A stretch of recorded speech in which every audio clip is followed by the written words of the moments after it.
All right, this week on AIS, we have Jaimie Taylor. She is the principal designer and owner of Jaimie Lee Interiors out of Southern California. Originally from Michigan, but moved over here. She has some experience in building development, so designing for major developments, and then now she's doing her own thing. So Jaimie, thank you for coming on the podcast. Give us a little bit about yourself. Thank you so much. I really appreciate you having me and giving me the platform to talk a little bit about myself, my experience, and my business. My name is Jaimie Lee Taylor. I'm a residential interior designer in Orange County. My company is Jaimie Lee Interiors, as Ryan said. And I focus primarily on residential interior design, whole home remodels, and I have a background of almost a decade of experience in residential interior design and just started my own company at the end of 2020, which ended up being the perfect time. Who would have known, but it ended up working out pretty well starting then. Um, and yeah, that's my passion has always been for interior design and helping people fall in love with where they live, whether they've lived there for years and they're finally getting around to making their home become everything they wanted it to be, or purchasing a new home and tailoring it to fit their needs. So yeah, that's what I've been up to. I love it. And that's actually something that we could talk about is starting in 2020. We did the same thing. And one of the things I loved about your business model that a lot of traditional design firms didn't have was the virtual design package Hmm. and the Hmm. option Yes. that don't have to be in someone's home to actually design their spaces. Hmm. Hmm. That was kind of probably out of necessity, right? Like you had to have both options for your clients, correct? Yeah, yeah, 100%. And it worked out well for me because when I was first starting, like most designers, it starts as like a side hustle. You're still working as a designer for a firm, and then you're starting to get clients. At least for me, I worked for a large developer, and a lot of my clients came from either the VPs, managers, executives of that company would have me work on their homes, and then uh, so as I was doing a side hustle and then we shift to working from home, it was great because I had more flexibility, but I was still partnering typically with an architect and getting all the information I need for like the as built and dimensions and drawings so that I could do my piece of it and work with them on all of the selections and space planning, furniture selections, virtually essentially. Nice. So the difference here, there's really no difference between your virtual package and your in-person package as far as deliverables go. Same end result. Yeah, yeah. Deliverables are exactly the same.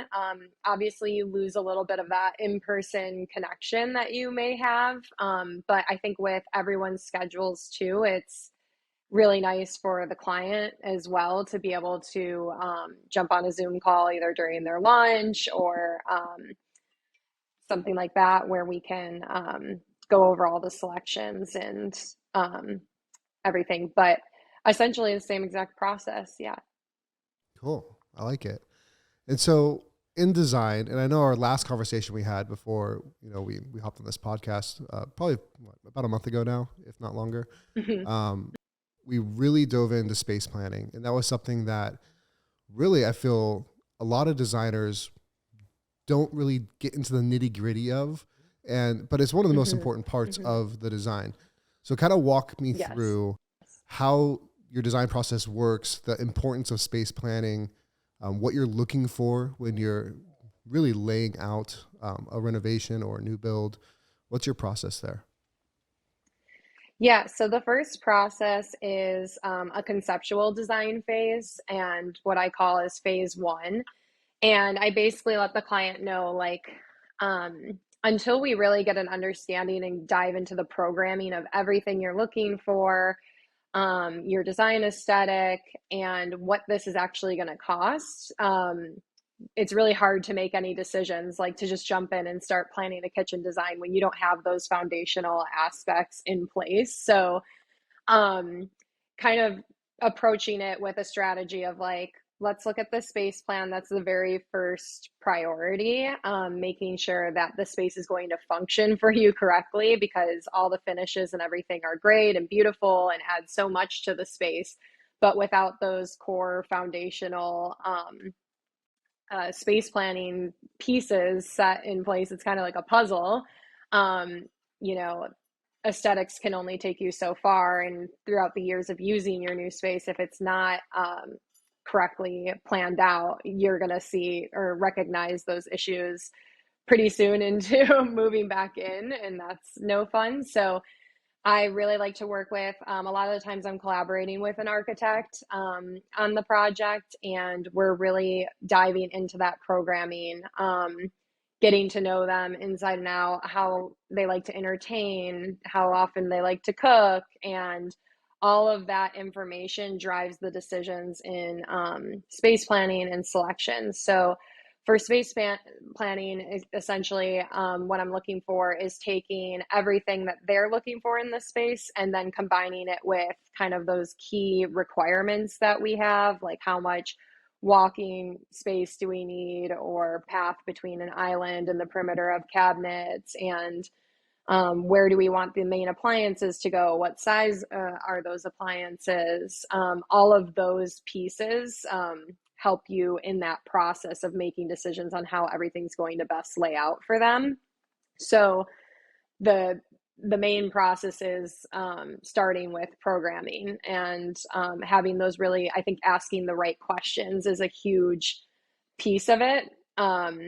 So knowing the right questions to ask, and then even follow through questions or clarifying questions to really get to the bottom of how they use the space. And then starting there. And like I said, it's almost like a Rubik's Cube, which I could never do a Rubik's Cube if you gave me one, but I can space plan.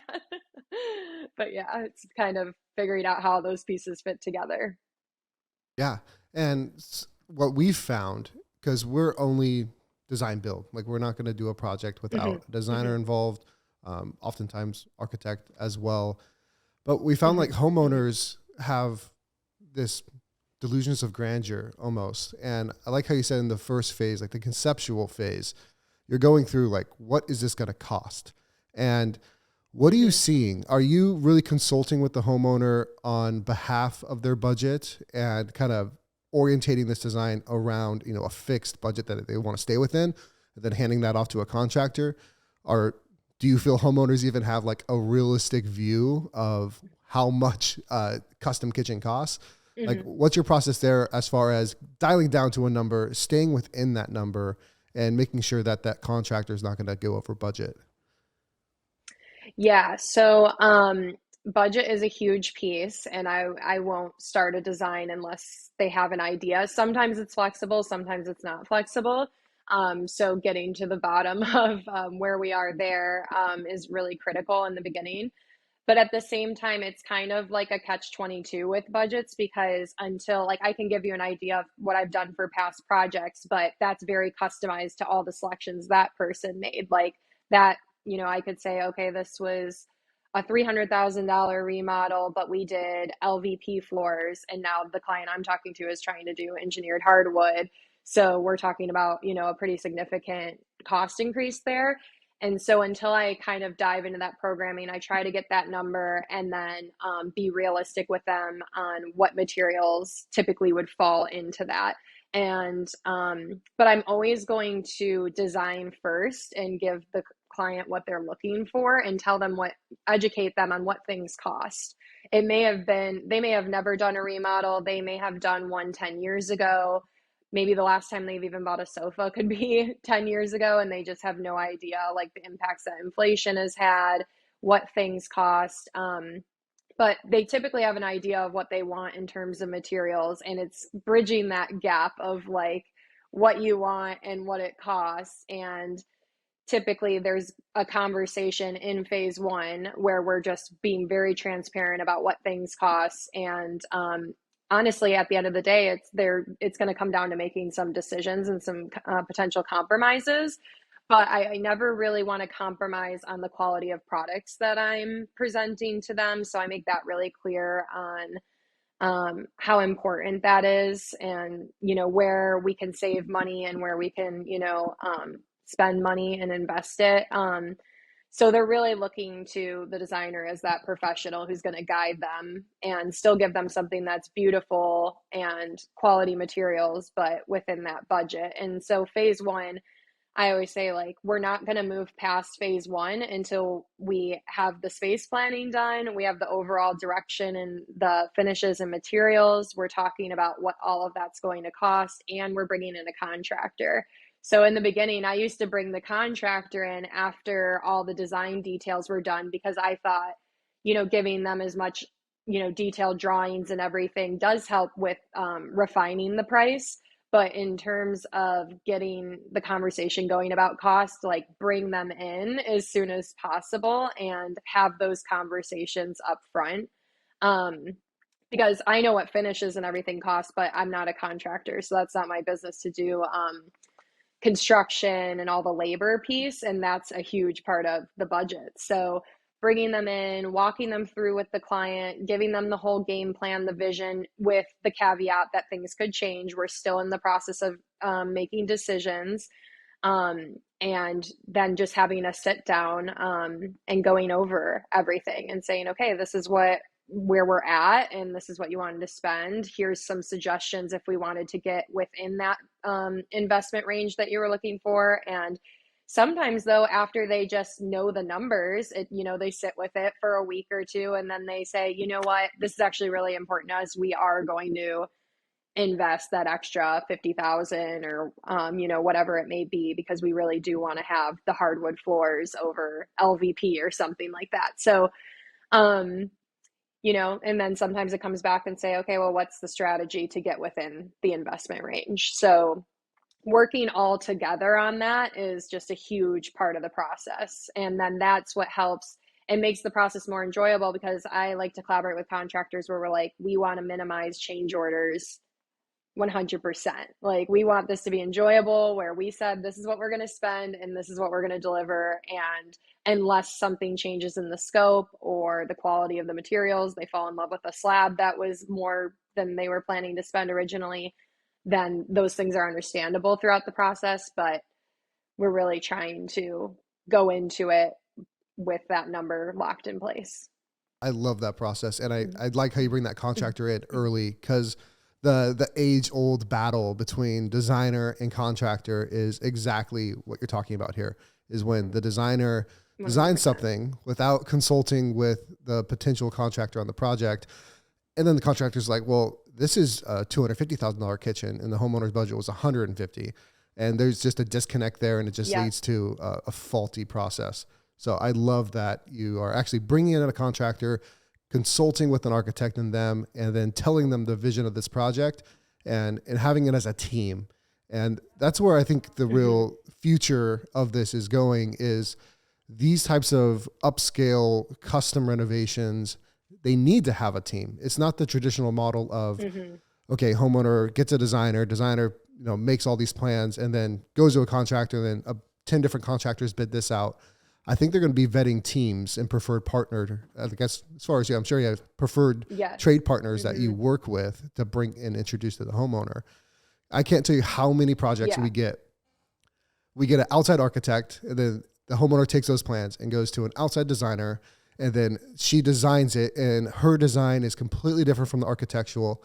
And then we get it as a contractor, and I have one source of truth in the architectural drawings, where the overs and as-built are completely different than the designer's conceptual drawings. And then we're sitting here like, well, which one do you want to bid? Which one are we going with? Yeah. Like, I literally, no shade to those designers, but I literally just redrafted a whole home myself, combining the architectural and the designer's vision, just so our guys in the field have a single point of truth to actually work off of. It's such a big problem. 100%. Yeah, I think that was really ingrained in me, of like those key players, the architect, designer, and contractor, builder, just because that's my whole background is coming from working with home builders. And we had that whole process in place. We would start designing, homes a year and a half in advance, and really like flush out the space plans and what program of materials we were going to offer. And then working with, they weren't contractors, they were site managers, but and that collaborative process, and having all three of those players and making sure those players have a good relationship. Because, like you said, a lot of the times it is a little bit of a dance when you have I'm coming into a project that a client's already has a established relationship with a contractor or an architect, and now we're trying to see, okay, how do you work? What do you provide? And establish, that trust and that working relationship. So I'm doing the same thing where I have like established contractors, architects that I work with, so that when I am the first point of contact with the client, I can say, I have this team that, an extended team that I collaborate really well with, and this is what each of us are bringing to the table, and this really is the best result. And yeah, I think design build firms are definitely the direction, whether that's in-house or having, yeah, those established relationships, because it's the best end result. We all are contributing our own specific, um, qualities and expertise and backgrounds to the table. And it just ends up, when you collaborate, you end up with a way better end result for sure. Yeah, and no surprises. Like you mentioned, a year to a year and a half pre-con process to build, let's say semi-custom or spec homes. It should be Mm-hmm. very similar, but I do like, because the builder, like if I was going to go build a lot out, spec or semi-custom, whatever it may be, it needs to be a hard number, right? Because one surprise Mm-hmm. in the construction process completely ruins that margin for that builder. So they need to be as thorough as possible. They need to have all the selections. They need to have, Yes. very, very, very clear deliverables on what they're building and what they're putting in. No Mm-hmm. different with a homeowner, I feel like a lot of Mm-hmm. builders, they don't really care because the price is on the homeowner to cover it. It's like, oh, we didn't know Mm-hmm. this wall was being braced. And well, yeah, you should have. It's a 1920s home, cut and stack. It's the main wall in the Yeah. home. It's the only wall. Like, you should know the roof is being supported by that wall. But they come in, they change order, and because they don't do that discovery process, they just throw a price out there, sign, move forward, and then the project's sometimes 50, 60% higher than the contract price. It's like, it's one of our missions here is to abolish that. It's so frustrating with Yeah, homeowners. 100%. So with your ideal Yeah. customers, who are you ideally serving? Is it like a 60-40 split of remote and Orange County residents? Like, where's your ideal customer located at? Right now, Orange County, and some into LA. But I've been recently branching out further. So I've gone into like Riverside County, and I have a project even in New York that's remote. So that was a big one. And my whole family, and I have a lot of family friends and everything back home in Michigan. So working with them too. And the virtual has been great, like providing, just packages and guidance. And that's what a lot of people are looking for. And then if you can partner that with the visuals, and they can take that to their contractor in their state and say, this is what I worked with on a designer, I have all this information, then they're able to get pricing, um, and get the ball rolling on their project. So, but right now, like for my in-person clients, it has been primarily Orange County. Okay. Are you seeing a change in, as far as like the scope of work that's going on? I'm not sure. Like for us, we're in the Central Valley of California, a little bit different demographic. When I view LA or Orange County, I just think, Porsches and movie stars and, all the ritzy, Yeah. glammy people. Are you still keeping up with these custom renovations? Is the demand still really high down there?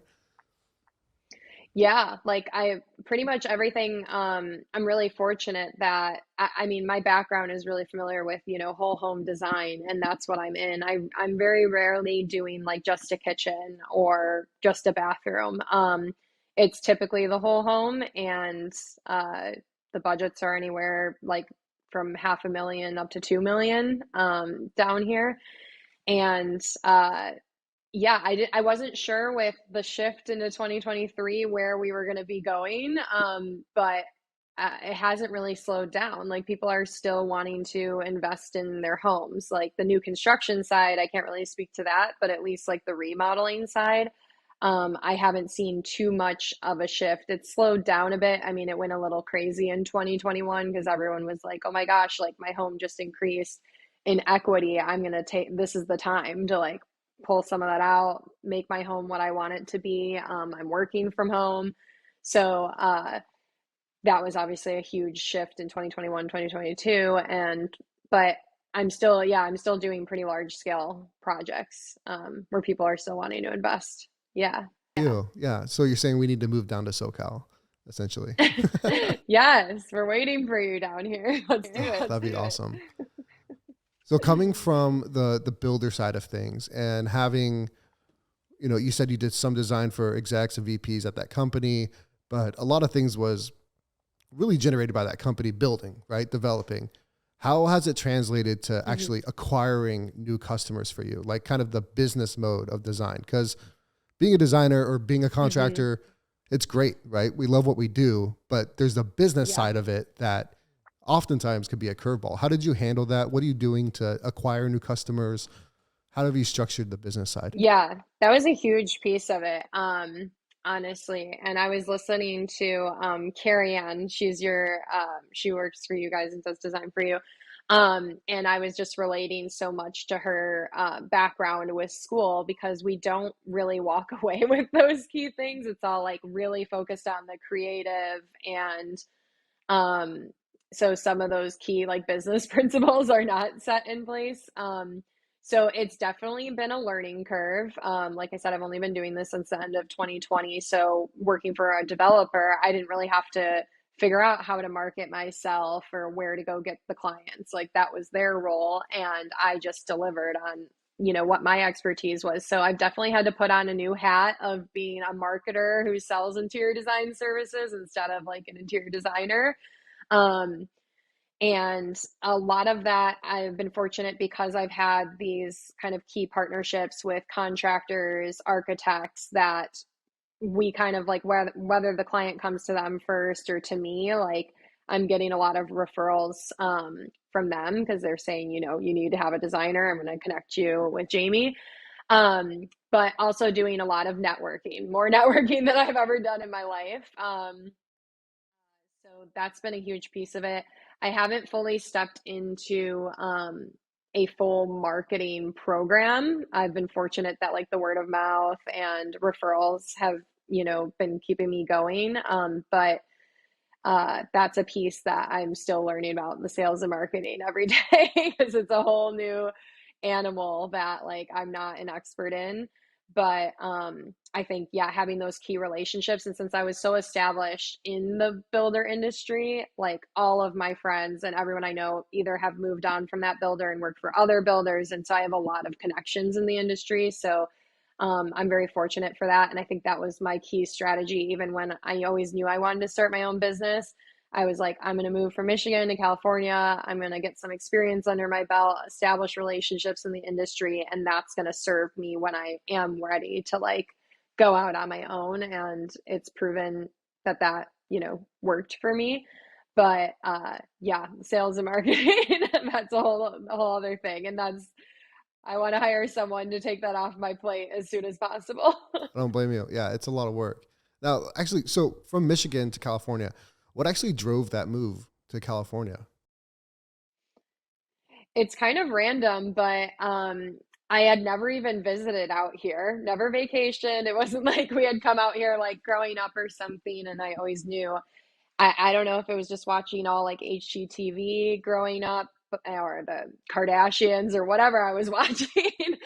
But I always knew like in middle school, I didn't know what an interior designer was, but it was just like ingrained in me. And that's another thing. I'm fortunate because a lot of people don't discover kind of what they're passionate about until later than life or do a career pivot. But I was always locked in. Like I was always redoing my room or going to furniture stores with my mom, and my parents were super supportive. And then I think like my analytical side came from my dad. He's a project manager and engineer for an automotive company, and my brother is an engineer, so I'm very much on the analytical side, probably even more so than sometimes my creative side. But I always knew I wanted to do it. And then I took classes in high school. And I think in my first like month of college, I went to a CETA accredited university for interior design. and I signed my major like the first month, which they give you like I think a year to declare what your major is going to be. But I was like, nope, this is where I'm going. And then my mom's friend actually had a design firm in El Segundo in Los Angeles, and she's like, hey, she wants to meet you, and she knows you're in college for interior design, and you want to come out to California. You should meet with her. And I was just like, I'm not prepared. I'm not even in my internship prep course or anything. But they were like, no, reach out to her. So we became basically like pen pals for a year while I was going through school. And once I was ready, she was like, let's do this. Like, fly out here and do a 3-month internship. And I flew out here knowing nothing. I had never seen, I didn't know what toll roads were. I got a whopping like $1,000 bill for driving on a toll road and not paying it for like a year and a half, like moving out here. Like, it was wild. Like, California was so, so different from Michigan. Very, very different. Yeah, I can't imagine. But yeah, so I mean, I was born and raised in California, but more like a mountainous town. So like when I grew up, hmm there was, I think, less than 20,000 people there, a really small town. Um, oh yeah. where I'm at now in Turlock, this is like the biggest place I've ever lived. And I couldn't imagine like moving from out of state to California, unless you were like New York or Chicago or something, you would kind of get the feel of it. But yeah, California it's a tough, I could imagine a tough place to relocate to, especially Orange County or LA. It's a whole different world. Yeah, yeah. And it was intimidating because I knew I was going to like, I think, and the question about why California, because a lot of people are like, well, why didn't you do New York? I'm like, well, one, the weather's exactly the same as Michigan. I'm not doing that anymore. But it's like all of the trends start on the West. So I wanted to be where like all the cutting edge was in terms of like technology. And that's a big part of like my business too, is using technology with interior design. And it's interesting like where everything's going to with like AI and how that could affect everything in our industry. But yeah, I wanted to get out on the West Coast where everything was, new and ideas were coming out of. And it was intimidating though, because I knew I was coming into a space that was highly competitive too, in like the designer world, and didn't know what I would be coming up against. But it's actually been really great. And I've learned so much since I've been out here. And I have no regrets moving. I still have a little bit of my accent, but it wasn't as bad as when I first moved out here and everyone was like, where are you from? Like, as soon as I said one thing, I was like, what? I'm talking just like everybody else here. And they're like, no, you're not. So that was That's funny. funny. So in school, let's talk about what you found the big differences were between the education side of design and real life design build. What was the biggest takeaway after you got out of school and was like, wow, this is real world design? Oh my gosh, so much. I mean, our program, and I think Carrie Ann was saying this a lot too, really focused on commercial. And I thought for sure I was going into commercial. And I think the only reason I kind of fell into residential was because of my internship that I got. Was they were a model home design firm working for developers. And then that's what connected me to work for the developer directly later in my career. But um, so much just not having the experience of working with clients one on one. It was always like a made up brief. You get, oh, this is, Mark, and he wants a really cool modern loft, and nothing about budget, nothing about what things cost. It was all really on the creative and getting the fundamentals down of interior design. So, not really having experience with sales, like being an interior designer, you have to know how to sell a vision, you need to know how to sell product, you need to be an educator. Sometimes you're a therapist.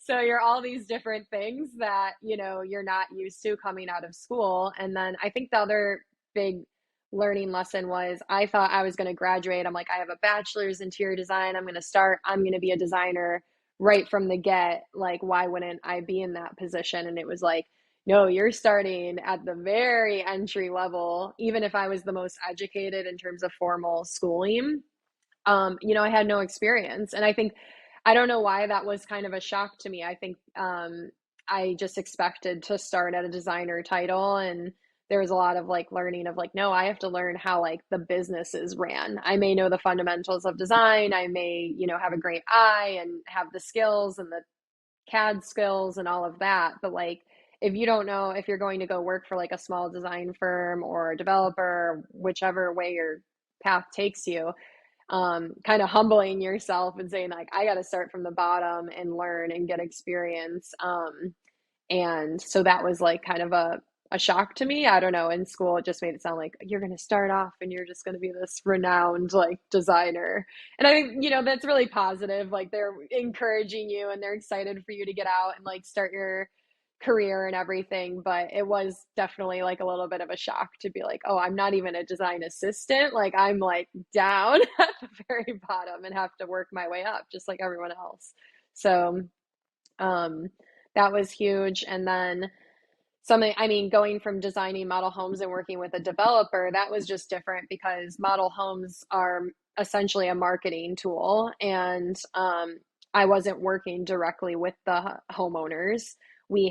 I would build the design for the model home program and work really close with the architect and the project managers and the landscape architect and making sure they all get furnished beautifully and are really like targeted to a specific market.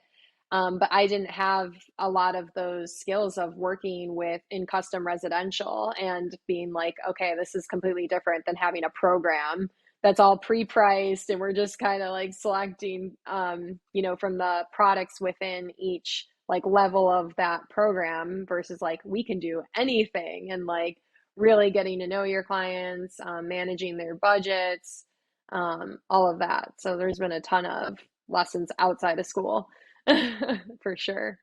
You're like, every designer I talk to says they don't feel like they were really well prepared for running their own Hmm. design firm. Like if you were just to come straight out of school, start your design firm, you would not have the tools necessary to succeed in that business. Hmm. I don't know how people do it. Yeah. Like you almost need like an Yeah. MBA with like a secondary on interior design or architecture. Yeah, it's really weird that they don't Yeah. set you up like for all encompassing. And I think that's a huge hole in that market. Like someone should just go start an accredited Hmm. school that teaches you everything from A to Z about the business, customer relations, the psychology behind sales, the psychology behind marketing, process building, and Hmm. design, just so you can actually Building a have, brand. Yeah. yeah, yeah, all that stuff. Hmm. Yeah, that's too bad. Yeah. Yeah. I know. And I think that's why I mean, there's been like a huge boom in like all different, sectors of like coaching. And so there's like, I've definitely invested in a lot of coaching programs from successful designers who have kind of moved into that phase of mentorship and coaching programs. And they do focus a lot on that. And that's what I'm really passionate about too, is like the educational side. And I see myself like, in the future stepping into that space too. Because I'm really passionate. I thought actually for a while when I graduated, I would go back and be a professor at an interior design program because I just love working with other designers and watching them grow and the educational side of it. So I see myself going that route in the future. But yeah, I mean, luckily, I'm so glad that I have a lot of resources at this point in my career that a lot of successful designers are coming out and rolling out these mentorship programs because it used to be very like hush hush in the industry and everyone kept kind of like their trade secrets to themselves and didn't want to be super transparent about how they were running their businesses, like how they were structuring their fees, like all of that. Like, I don't even remember talking really much about contracts in school and like how to structure your fees. It's like I've been learning all that since I've started my own business, and it's a huge piece of it. Yeah, a lot of trial and error. Same thing with contracting. When we started off, there Hmm. wasn't many supportive people out there just offering the blueprint, right? You kind of have to make your Hmm. own and then Yep. whatever breaks, fix it and then break it again and fix it again and just keep refining process. Um, and I feel like the next age of entrepreneurs, like you are, or we are over here at KHB, we are a little bit more forward thinking and we really do have creative process that isn't in the traditional Hmm. design or contractor um, really prerequisites anymore. you can kind of do what you want to do Mm-hmm. and find your own niche and push it. You know, I love that. So, I mean, with Mm-hmm. this, I really appreciate you coming on, and I'm really looking forward to talking Thank with you in the you. future and meeting up hopefully at trade shows and hopefully someday being down in Orange County with KHB, because it'd be awesome to partner with a designer Yes. that has a firm like yours. It'd be great. So I thank you for the time, and we'll just button it up. Awesome. Thank you so much for having me. I really appreciate it. You're welcome.